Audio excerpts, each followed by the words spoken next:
Good afternoon, everyone. Thank you for allowing me time on your agenda today. I am Tlingit, and so I'm not sure how quickly I can move this along. But for those of you who do not know me, my name is Melissa Kookesh, and I'm the Tribal Liaison for the Alaska Broadband Office. I am also Koyukon Athabaskan on my maternal side, and Tlingit and Mexican on my paternal side. I am Raven Dog Salmon of the Raven Moiety in the Central House in Angoon, or Tlingit of the Ankahit clan. My Tlingit name is Ki-Tu. I am the granddaughter to the late Walter and Judith Woods of Rampart, Tanana, Manly, and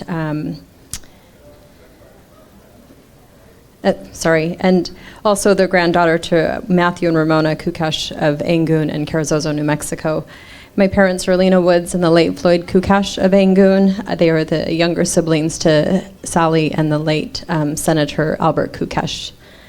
My previous work experience includes working for the Alaska State Legislature in the office of Senator Bert Stedman, as well as working for Tlingit Haida Central Council in the office of the President for 10 years, and finally in the Department of Commerce in the Alaska Broadband Office and serving as your tribal liaison, which is what I'm here to talk to you about today.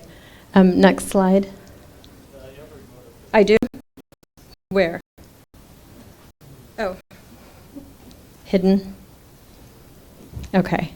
So our office was created as a result of the Infrastructure Investment and Jobs Act, also known as IJA. During this time, the state recognized the need for broadband infrastructure and the need to connect all of our communities to this broadband. Our office is very grateful for the work that the Broadband Task Force did, as well as to Representative Edgeman for carrying this legislation and the legislature for passing House Bill 360, and lastly for the governor signing the bill into law. Our office was officially stood up in September of 2022, and so we're barely a year old. We have Thomas Lochner, who is our director, and he came to us from Aztec, as well as Lisa Von Bargen, who is our deputy director, and she came to us on loan from the commissioner's office, and now she is solely in the Alaska Broadband Office. We also have our administrative specialist, Anessa Firo, and she has been amazing in getting all of our communication and all of our website, everything updated in terms of keeping up with all of the procedures that we need to do on the state side. And finally, myself serving as a tribal liaison, which they saw the need for creating this position to help with working with our tribal communities as well as our tribal entities in all of our different regions of the state. And as you can see on this slide, we have 2 grant administrator positions, which will help administer the BEAD funding that will be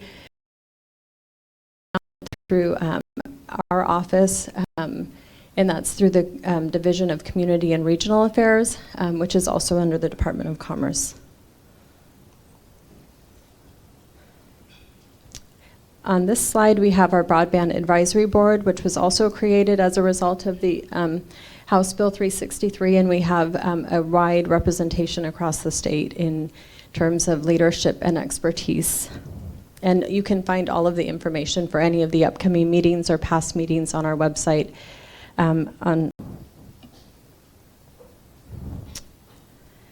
The Infrastructure Investment and Jobs Act has a total of $65 billion.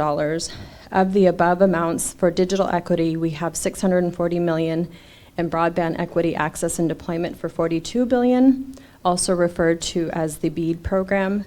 These are the 2 nationwide programs where the funding comes directly to the state. It is best described that the BEAD program builds to, and the digital equity program ensures meaningful use of the high-speed internet in our communities. And finally, with the exception of a small portion for the administration and planning, all of the money coming to the state will be passed through to the sub-grantees who are actually building the infrastructure.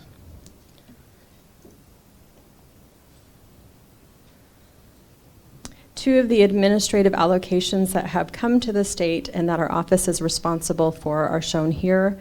We have $567,000 in digital equity, the grant that is primarily to hold the listening sessions and develop the plan for digital equity. The state has entered into an agreement with the Rasmussen Foundation, and they are assisting with the digital equity alongside with our subgrantee partners, the Alaska Municipal League, the Alaska Federation of Natives, and several others who are representatives of the covered populations in the digital equity portion. And these partners will be hosting listening sessions throughout the state and conducting a statewide tour. They will be coming to hub communities near you if they haven't already.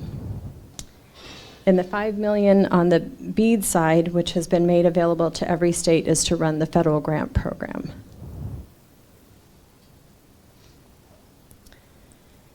So on slide 6, we have the digital equity, digital inclusion, and digital literacy, as well as our 8 covered populations, and the different funding for the planning grants, capacity grants, and competitive grants. For the state planning, we have $60 million in the formula funding program to develop the digital equity plans. Alaska received $567,000 of that. The state capacity grants for $1.44 billion, and the formula funding program to implement plans and promote digital inclusion is still to be determined, as well as the competitive grant. But with that, the competitive grant, there's $1.25 billion available.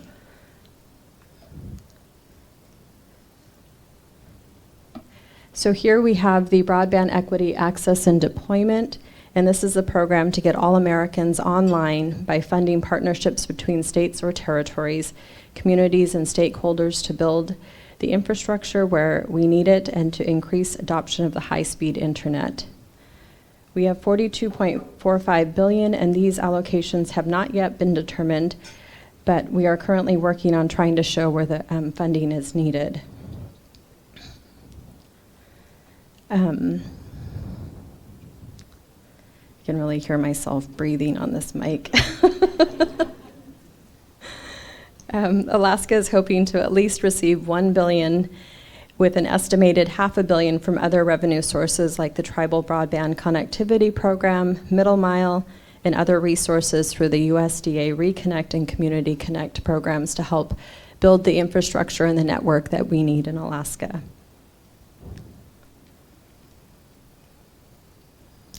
So as many of you know, the disbursement priority is first the unserved, and then the underserved, as well as the community anchor institutions. And a community is considered unserved if they cannot reach the 25 megabits download with 3 megabits upload bandwidth. And so the order of priority is to get the unserved communities served, as well as the underserved, and then the community anchor institutions in each of those communities. And then there's the other funding that comes in, all of the other initiatives that I had mentioned previously. So this is a brand new slide that we added to our presentation, and it shows the other initiatives that I just briefly touched on, and the history of the federal and state broadband funding with the USDA, Community Connect, Reconnect, NTIA, Middle Mile, Tribal Broadband Connectivity, and then BIA, National Tribal Broadband Grants. And then you can also see there's one-time support or ongoing support in each of these different categories.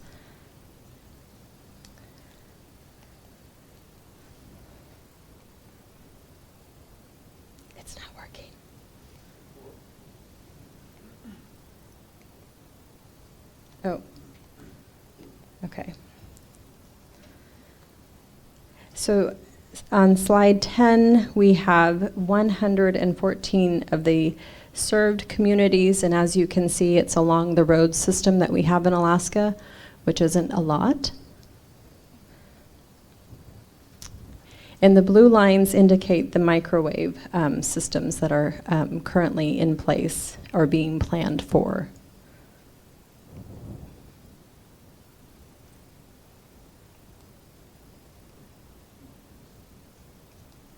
It's still not working. I'm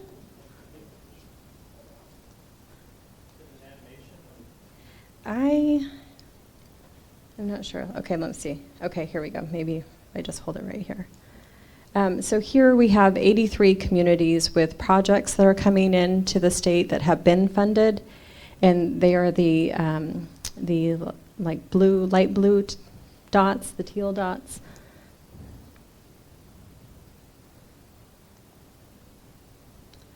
As well as the fiber projects you can see along the Doyon region, or if the interior part of Alaska, there's a purple line there with the fiber project.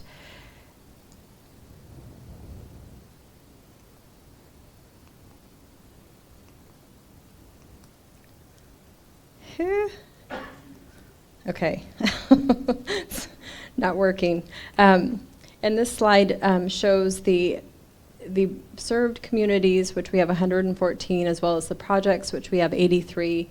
The underserved communities, we have 11, and the unserved communities, we have 181. And that's the charter of the Alaska Broadband Office. So all of these communities, all of these dots are our unserved communities.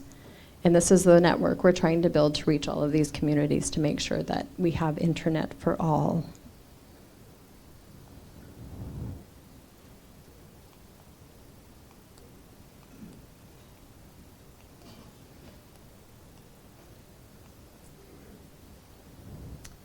And this slide is also new, slide 14. The yellow dots are communities who have been awarded funding, and once we have more information, we will update them.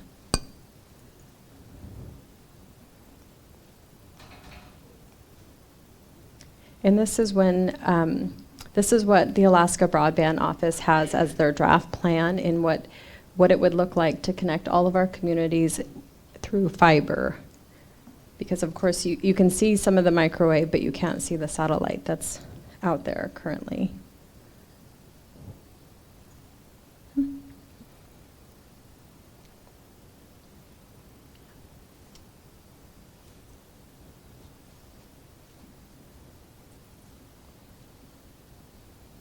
So the BEAD funding of $42 billion through NTIA, but the box on the right shows the draft CapEx estimate our office has calculated on what our state would need to build the infrastructure to connect our communities.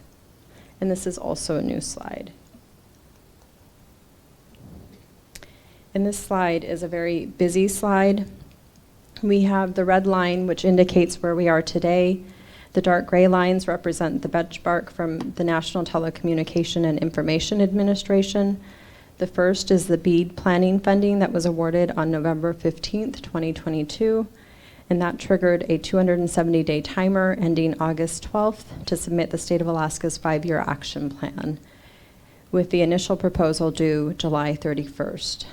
And this plan conceptualized the total cost to build out the high-speed internet at 100/20. You can see below the timeline, the Alaska Broadband Office activity. We have set June 15th as our deadline, and there are 2 reasons for that.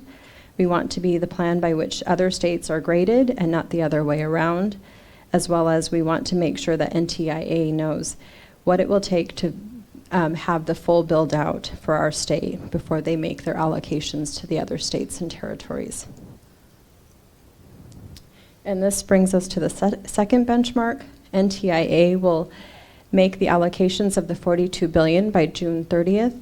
That event triggers a 180-day timeline to develop the draft grant program to disperse the funding, which I previously mentioned through the DCRA grant administrators. And then the Broadband Office has already started that effort. And as you can see under the line, the office wants to have that effort complete in the initial plan submitted by July 31st. And this shaves 149 days off of our timeline. And so at the approval of the initial proposal, the NTIA will release a minimum of 20% of the funding allocations to the state to run the grants for locations that are consistent of at least 80% unserved, and where the percentage of individuals who are at or below the 150% of the poverty line that is higher than the national average per census block. And the final benchmark is the NTIA approval of the initial plan and the start of the final proposal.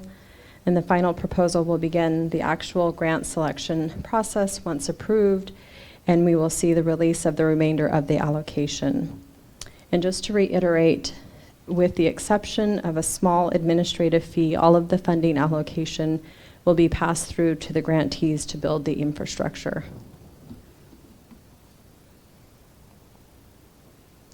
So slide 18 are the BEAD next steps, the grant criteria and the initial proposal. And the BEAD next steps for us include tribal consultations. We will be hosting one on Thursday. Many of the tribal leaders throughout the state should have received their Dear Tribal Leader letter, as well as any additional information that we have been sending out through email. And we will also be holding 3 other sessions on June 2nd, June 22nd, and June 29th. And the next is an update on the 5-year action plan based on the tribal consultations and initial proposal efforts.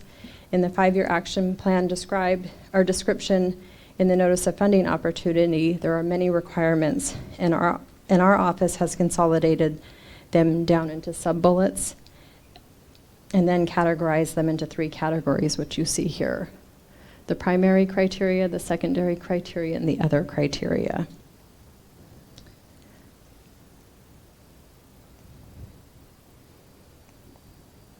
Oops. So the digital equity next steps, the grant plan, we've developed, I believe, the core planning team. They've also created a steering committee from the covered populations, and then the next 2 steps include deploying the teams for the digital equity sessions, listening sessions, as well as encourage and engage the public at every step of this process. And those are all of the prepared remarks that I have for you today. I'm happy to take any questions if there's any time. And I will also be here for the next few days. Oh. We can take one short question, so we get to applause again. Or, sorry. I'll run up really quick. Oh. Hi, I'm Heather Hudson. Been working on broadband planning and research in Alaska and other places for a long time. Is there funding built in somewhere for research on impact and assessment? So the question of what difference does it make, as well as how has the money been spent? Has it accomplished its goals? There's a variety of research and evaluation questions that I would hope are included somehow. I don't have an answer for you at the moment, but I can definitely sit down and take down any extra notes and questions that you may have to try to get you some responses to that. It's a lot of money, which we hope will accomplish great things, but it's important to try to learn from the process and see what's been achieved and what it's taken to achieve it, what else needs to be done. Mm-hmm. Sorry, I didn't have a response for that question.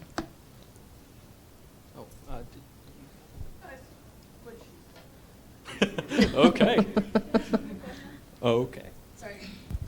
So I saw on the map that there was like subsea fiber, and then has there been any environmental impacts at all, or impacts due to that at all? Because our north coast is having a subsea all the way from Singapore, I believe, and I just wondered if that's been studied since you already have those lines.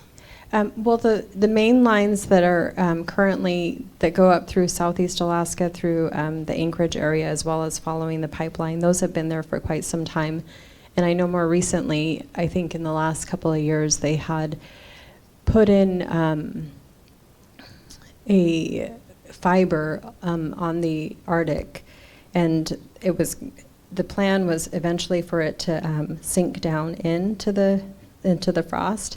And that so far has been successful, but the only, I think, other challenge that we've had around subsea fiber would be with the AU Aleutians, the recent fiber that they had put out. One of the fishermen had, I think, pulled it up and cut it somehow, and then they had to go back through and get more fiber or repair it, or it just took much longer. But otherwise, I think that so far it's been good, and it has worked in Southeast Alaska as well as this area, or Anchorage area.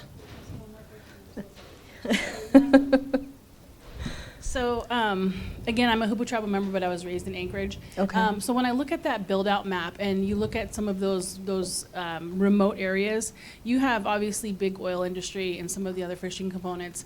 Has the state ever required those companies to, if they need connectivity for their equipment, to help build out for the infrastructure for the communities in the area? I think that's kind of what happened with down the middle of the state, how you can see it goes all the way up, that is following the pipeline itself. And so I know in our DNR process and speaking with our natural resource folks that we've also spoke with the Office of Infrastructure, which is something the governor just recently created, I believe, with all of this funding coming in, was just to have a dig once policy. And so definitely trying to work with others and trying to use existing infrastructure that may already be out there. So trying to make the most of what little resources are coming, even though it's a lot. You're welcome. Well, go ahead. No, I was just gonna try to find the lady from earlier, but I don't see her.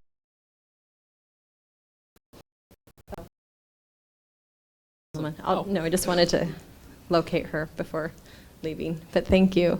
Yeah, let's give it up to Melissa.